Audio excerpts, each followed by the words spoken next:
এই অপরাধীগুলো লাউ ইফতাদি মিন আযাবি ইয়াউমিযিন বিবানি, তারা আল্লাহকে বলবে, ইয়া আল্লাহ, ইয়া আল্লাহ, এই ছেলেকে নিয়ে নেন, ইয়া আল্লাহ, এই ছেলেকে জাহান্নামে দিয়ে দেন, আমার মুক্তিপণ হিসেবে আমি ছেলেকে দিয়ে দিলাম, আমাকে আজকে আপনি জাহান্নামের আগুন থেকে বাঁচিয়ে দেন। আল্লাহ সুবহানাহু ওয়া তাআলা বলেন, ইউবাশশিরুনাহুম, ও মুহাম্মদ সাল্লাল্লাহু আলাইহি ওয়াসাল্লাম, আপনি দেখবেন অপরাধীরা যারা ঘুষ নিয়ে ব্যস্ত, সুদ নিয়ে ব্যস্ত, জিনা নিয়ে ব্যস্ত, মদ নিয়ে ব্যস্ত, জুয়া নিয়ে ব্যস্ত, মিথ্যা নিয়ে ব্যস্ত, আযানকে পরোয়া করে না, সালাতকে পরোয়া করে না, বেনামাজি হওয়াকে কুফরি মনে করে না, ইউবাশশিরুনাহুম, আপনি দেখবেন এই অপরাধীগুলো লাউ ইফতাদি মিন আযাবি ইয়াউমিযিন বিবানি, তারা আল্লাহকে বলবে, ইয়া আল্লাহ, ইয়া আল্লাহ, এই ছেলেকে নিয়ে নেন, ইয়া আল্লাহ, এই ছেলেকে জাহান্নামে দিয়ে দেন, আমার মুক্তিপণ হিসেবে আমি ছেলেকে দিয়ে দিলাম, আমাকে আজকে আপনি জাহান্নামের আগুন থেকে বাঁচিয়ে দেন। ওয়া সাহিবাতিহি ওয়া আখি, অপরাধী, অপরাধ করে মৃত্যুবরণ করিও না মুসলিম। এজন্য আমি বক্তব্যের শুরুতে বলেছিলাম, ওয়ালা তামুতুন্না ইল্লা ওয়া আনতুম মুসলিমুন, মুসলমান হওয়া ছাড়া মরিও না, খবরদার, মুসলমান হওয়া ছাড়া মরিও না। মুসলমান হওয়া ছাড়া মরলে বড় বিপদ আছে, মুসলমান হওয়া ছাড়া মরলে বড় বিপদ আছে। ইউবাশশিরুনাহুম ইয়াওয়াদ্দুল মুজরিমু লাউ ইফতাদি মিন আযাবি ইয়াউমিযিন বিবানি, সেদিন অপরাধী আল্লাহকে মুক্তিপণ হিসেবে দিতে চাইবে তার ছেলেকে, এত আদরের ছেলে, যার জন্য এত আয়োজন,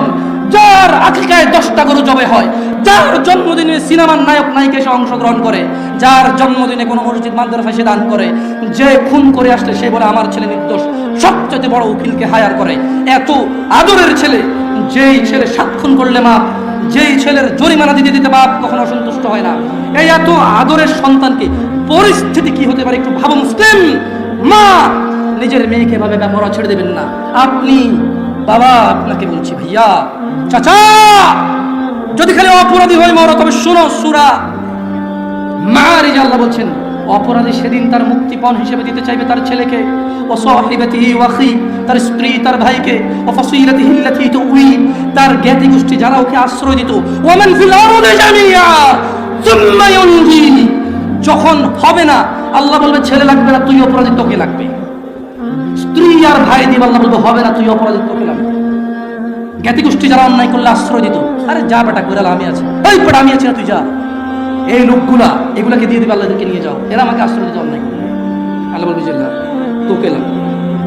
বলবে ওমান ফিল আরদি জামিআ, অতঃপর সে বলবে ইয়া আল্লাহ, জমিন আর জমিনে যা কিছু আছে, সুম্মা ইউনজি,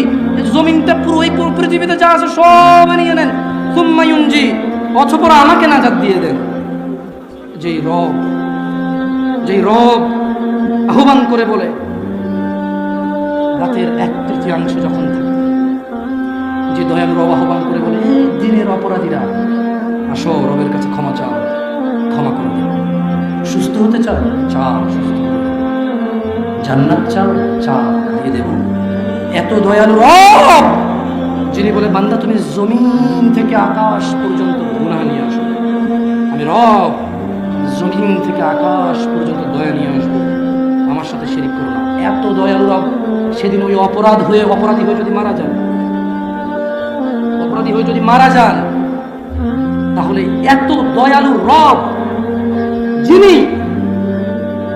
মানুষের হৃদয়ে ধুলা কমা এর চাইতে কিছু একটা ছোট্ট, বোঝা যায় না, বলা যায় না, ভাষা নাই, কিন্তু কিছু একটা ছোট, বাস এর ছোট আর কিছু নাই, না বলা যায় না, হৃদয় ঈমান থাকলে জান্নাতে দেবে, এত দয়ালু।